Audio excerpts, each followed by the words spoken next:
Ce n'est que le début d'une autre guerre, car selon les déclarations des officiels militaires américains, la guerre ne fait que commencer, c'est-à-dire que visiblement la guerre a toute l'air d'escalader dans l'avenir avec un objectif pas très clair, car cette fois-ci, ils ont lancé cette attaque sous le nom d'arrêter le développement de l'arme nucléaire en Iran, alors que la négociation était toujours plus ou moins en déroulement, mais il n'y a jamais eu de signe d'arrêt complètement de négociation à ce propos.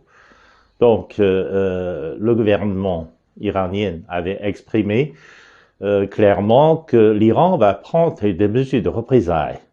Donc, toute la ville de Tel Aviv, ainsi que le territoire d'Israël, a été déclaré sous l'urgence militaire, c'est-à-dire que les Israéliens étaient préparés pour une contre-attaque iranienne en missiles balistiques.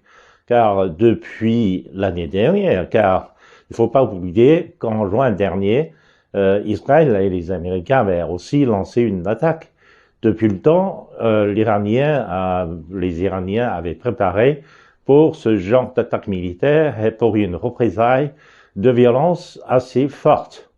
Donc, tout le territoire israélien est menacé aussi par une forte représaille de la part de l'Iran.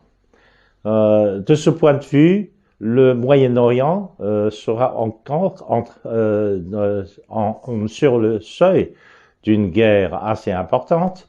Il pourrait y avoir une guerre visiblement sans restreinte, et serait-il un signe d'un élargissement de guerre dans d'autres parties de la région, car le gouvernement iranien avait menacé de prendre des mesures de représailles contre toutes les bases militaires américaines, non pas seulement l'Israël, mais aussi dans d'autres pays arabes du Golfe. Tout cela, et si éventuellement le détroit